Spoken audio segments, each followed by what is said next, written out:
Iceland is not a country particularly well known for its rock bands or its rock stars, but in 1986 a band emerged which became the darlings of the indie music press both in Europe and in America. They were the Sugar Cubes. They released a debut album and then they followed that up with a brilliant album called Here Today, Tomorrow, Next Week, a much misunderstood album, I think. They then came out with an album called Stick Around for Joy, but the Sugar Cubes decided not to stick around. In fact, they broke up, and that was the end of that. Except that lead singer Bjork had much different ideas. She released an album in 1993, one of the most exciting, innovative and also eclectic albums of the 1990s. She's followed that up with another album, completely different but just as exciting and just as eclectic, and that album is called Post. So Bjork, first of all, congratulations on the album. It's absolutely brilliant. Tell me first of all, why Compass Point? Why did you go there? Was it for the weather or was it for the history that that studio has? I actually got an Irish accountant and he advised it to me to go there to save money on tax. So we would basically, that's why. That's a good enough reason. What about the musicians you have on the album? I mean, you have like harpsichord, you have Irish uilleann pipes, you have the strings from Deodato, etc. Do you invite these people in to do things to your songs, or do you invite these people in to do whatever they want to do with your songs, or do you tell them what to do? It depends who it is. Each person I've got different relationship with. Sometimes I have to tell them exactly what to do, and in most cases the reason why I work with other people is because they can do what I can't do, and that's so sometimes they know more about that than I do. And what about the actual recording process for the album? I mean, did you stay in the studio as most people do when they recorded an album, or did you take it outside into the sunshine or into the night? Well, I did record the vocals at midnight by the ocean, but the rest was recorded normally. My name is so bad, married to myself. My love is so bad, living fine.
Does the island's rich heritage of Iceland, does it have much influence on your work, besides the work of, say, poets, etc., the island itself of Iceland? Well, the energy, I'm very much made out of Iceland, and just energy-wise, culturally, no. It has got a very strong sense of literature and storytelling, which I think is here in Ireland too, but culturally, no. There is literally, well, there's almost no such thing as Icelandic music. So which is quite convenient for me because it meant I could invent it for myself. Violently happy, 'cause I love you. Violently happy, but you're not here. Violently happy, it will get me to trouble. Violently happy, I'm driving my car too fast with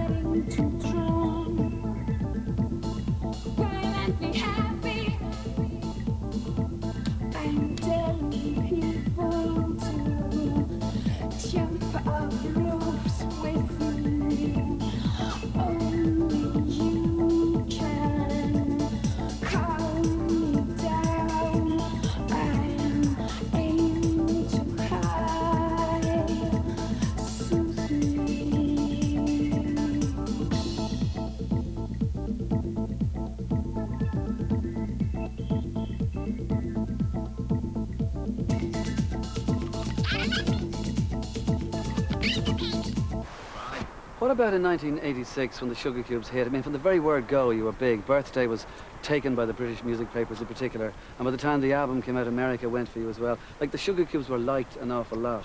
So why did the Sugar Cubes break up? Well, we never really existed, you see. It was a joke. It was a weekend band, because in Iceland, because it's so small there, and if you want to have a film festival, you have to make it yourself. Yeah. And if you want a good club, you have to start it yourself. And if you want a weekend band to dance to, you have to sort of play in it yourself, you know? So Sugar Cubes were one of those, but they were really sort of poets and sort of novelists and people like that, sort of pretending they could do guitar solos for a laugh. But the whole world misunderstood it, you see. So it was a con. We were conned. But you say you were conning people as well, is that it? Well, we decided, we resisted for 2 years. And 9 of the biggest record companies came to Iceland and tried to force us into being pop stars. We refused. Then after 2 years of that, we finally thought, maybe we should try this, because then when we're 75 and talking to our children from our rocking chairs, we might have regretted that we didn't try this. Right. So that's why we did it. And found ourselves very quickly doing guitar solos in Texas and more ridiculous things like that. But it was only funny for a while, you know. And then when we sort of tasted it, knew what it was like, we decided not to do it anymore. But were you happy with the way the foreign press had treated the Sugar Cubes at first and then became unhappy? Or do you realize it's just a game you have to play?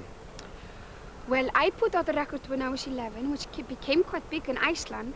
And then I've taken part of maybe about 20 records since then. And one day they love you, next day they hate you. So I kind of do what I do.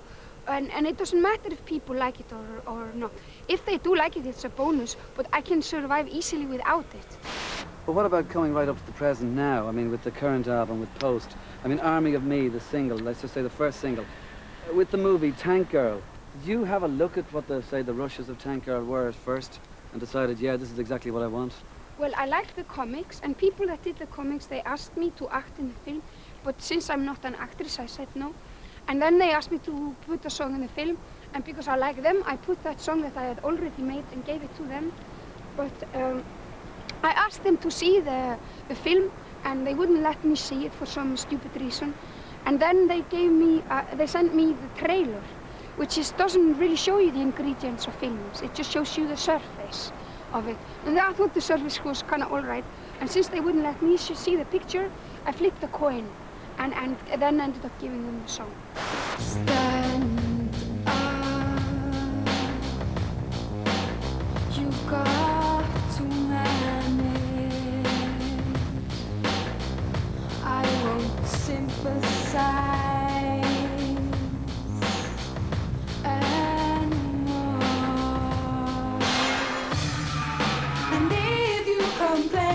Once more, you meet down, I'm your breed. And if you complain once more, you meet down, I'm your breed. You're alright, there's nothing wrong. Self-sufficiency, please, and jack to work. And if you complain once more, you be down, I'm your breed. And if you complain once more, you be down, I'm your breed. The image of Bjork has been written about so often that nobody has a clue anymore what you are or what you are not. I mean, I'm sure you've laughed at some of the descriptions of what Bjork is, because you say, that's not me. But I mean, are you tough? Are you hard to work with? I feel very strongly, I'm very stubborn about my ideas and feel very strongly. But probably because my mother was a hippie in the good sense of the word, I was a punk. I've been brought up with in a way that I don't control other people and other people don't control me. As long as you will let me be myself, I won't be aggressive to you, and vice versa, you know. And that's the sort of philosophy I believe in. And all the people I work with, from the person who's my great friend for 8 years, who makes my album sleeves, to the video directors, to the musicians, to the engineers, to the musicians, to my lawyer, to my accountant, or manager, my secretary, all the babysitter, all the people. I don't work for them and they don't work for me. We work together. And also, you said before that your favorite subject at school was mathematics. Would you bring a mathematical mind or a bent to the way you make your songs, record your songs, or write your songs? Music and mathematics are the same thing, you see. And it's a known phenomenon that children who are talented musically, they're very good in mathematics. They may be crap in everything else, and vice versa. It is because of the structure. Half of music, people think music is this gorgeous, completely abstract thing, which is true, but the thing which is gorgeous about music, it's got these complete contrast, opposites. Half of it is complete mathematics, the structure of like rhythm is completely, it's just mathematics, like 1, 2, 3, 4, or 7. Then you repeat that 11 times, and you have a build-up, and then you crash, and then it's the outro, and all the structure. It's just a very, very cold, clever landscape you're creating, you know, even you're aware of it or not. The other half of it is completely abstract emotion, which is so gorgeous. So you got the opposites in the same thing. Have you had any formal musical training? I mean, when you grew up, I know you played the flute at a very early age. Did you actually go to any school or get any class? Yeah, I was in musical school for 10 years, from 5 to 15, and learn about European musical history, the last 500 years or so. And then, you know, Stockhausen and Schoenberg and Webern and all that. I mean, the thing about it is that you're known for so many different things, but one of them being innovative videos. I mean, videos that are different than anybody else's. Is this important to you, or do you find this is just something I have to do that has nothing to do with the music, but it's part of the business? Well, basically, I come from a bit of a punk background, where I think all you have to do is kind of like scream a song in the microphone and then go home and sulk. And then slowly, surely, I've sort of found out that maybe that's not the way to do it. And maybe this is a pathetic, boring explanation, but since I am a woman and a mother of a child, it began especially with debut. I felt that my songs were like my children. And with children, you can't just give birth to them and then say, see you later, you know? You have to make sure, you don't own them or anything, but you have to make sure that they get the best education possible, the best health care, that they are introduced to human nature and learned how to deal with it so people don't treat you badly, and all those things. And then maybe when the kid is 15 or 20 or something, it has to manage on its own, you know? With my music, I tend to try to protect it as much as I can, all the way till it's in a record shop. So it will get the album sleeve that it deserves, it will get the video it deserves, it will get the photographs it deserves. And the photographs are not of me. They are of the person who made that music. And the videos are not about me, they're about the music. So I focus everything on this music that has been created. And that's why I follow up so closely on everything that is done with my music, very, very firmly. And it's not because I'm a control freak and I want to control the universe, because that's probably the thing I'm least interested in, but because I'm very protective towards my music, that's why. His wages, a sense of humor, suggests exciting sounds. His fingers, they focus on her, touches his feelings as a boy.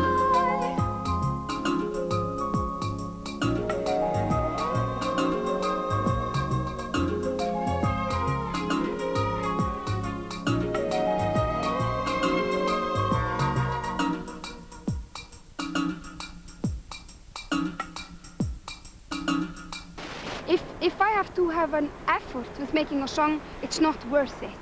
If songs don't come up by themselves, it means they're not worth the attention. You know, you should never force a song. It just means it shouldn't exist, really. But with these songs, I don't look at them as fantasy at all. They are, of course, sort of a game with reality, but I want them to be, in a way, more real than in reality. And really, I am not an escapist. And when people look at me as being all ethereal and all over the place, and that's not what I'm like at all. I like to be very focused and very realistic about what I'm doing. I hate escapism. It's bad. You were brought up in a hippie way. You just mentioned earlier on, you used the phrase boring hippie music. Is there any way at all that you might not have had a happy childhood, or that you enjoyed what your parents gave to you, but at the same token you couldn't exactly accept some of the ways they lived or some of their music or whatever? I consider myself very lucky. I had a very, very happy childhood. And to be brought up by a hippie mother, I thought was very special. I think the media, because they find me quite peculiar for some reason, they tend to sort of try to find, but why did it all go horribly wrong? And then think, oh, it's because her mom was a hippie, and she didn't bring her up, and she suffered when she was a kid. That's not at all the case. I had a gorgeous mother, but the best thing about my mother, she let me do what I wanted. She trusted me that I knew what was for my best, you see. But of course, like every kids do, when you get older, you want to become the opposite of your parents. Yeah. Thank God, because otherwise there'd be no development in the universe, you know? You've got to go further than your parents. Do you think pop music can change people's lives? Do you think it can even affect people in anything other than just a surface emotion way? Pop music, I think, is one of the most important forces in the life. And it's always been, ever since the minute that some of the monkeys decided not to be monkeys anymore, but to become humans. And pop music, even though they invented this word, this century, pop, it's always been around, you know, and a natural way of expressing yourself. And I think it saves people every day, all the time, out of serious emotional traumas, and music sympathizes with people in ways that other humans, or your best friends, or your lovers, or whatever, could never do, you know. And another form as well, not only when people are heartbroken, pop music is important, but also in a way to celebrate, which is just as important as sulking or depression, you know, like all emotions are.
Do you find in some ways that the music that you're making now is music that may be appreciated even more in 5 or 6 years than it almost is now? I can't think in that way. I've been doing music for such a long time that every time I maybe started to think like that, or anyway started to think what people think of my music, I lose the plot. And because I've several times lost the plot, and it's such a scary feeling you wouldn't believe, that you train yourself not to think that way. The only thing you can do is please yourself. And the more selfish you are, the more generous you are, as contradictional as it sounds. So what I'm always just doing is just do what I need to do at the moment. And the minute I start to please 5 people, I won't please anyone. But if I only please myself, I might please 10 people, you see. What about the voice? I mean, I know that you were a good fan of Kate Bush when you were growing up. So have you ever actually done anything with the voice, or has it just naturally evolved the way it is now? I just let it go to the places it wants to go. My voice. And where might it go next? I don't know. That's why I like singing, and that's why it turns me on. I never know what happens next. So in other words, like after debut and after post, two incredibly eclectic albums, two completely different albums, two exciting albums, but two very different albums. You don't know what you might actually be doing next. Will it still be in the same vein in terms of being able to pigeonhole you into a sort of a, I don't know, a 90s dance thing or whatever? I don't know, to be honest. I always know what my next album will be emotionally. But most media people don't think emotionally. They think in sort of style terms, which is not the way. Style is just a tool to be used, like clothes. If you meet a person and you like the person, it doesn't matter if they wear a t-shirt or green socks or pink socks. And musical style is the same. It's just a tool to use to express yourself. But I think my next album, I think both debut and post are very similar albums from my point of view.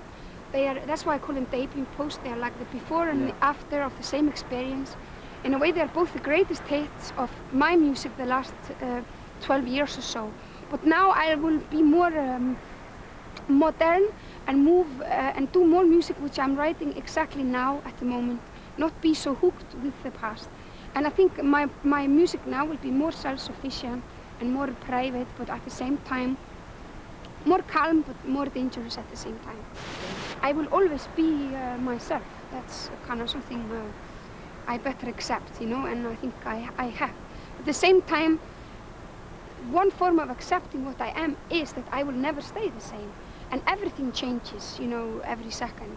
And nothing, you can't frame anything. And I think I try to accept that as well. And do you enjoy going around the world, Bjork? I mean, like, do you like it all? Do you have time to actually take in the places you go to? Not really, mostly just through the people I work with. Because I work every day. And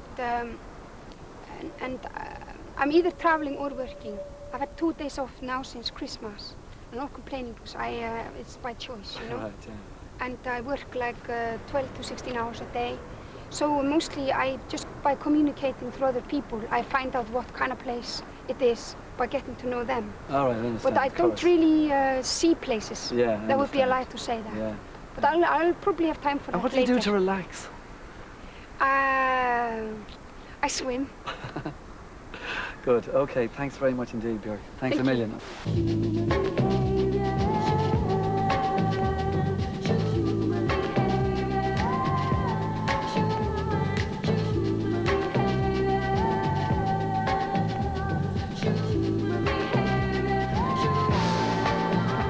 And there is no man, and the compass wouldn't help around.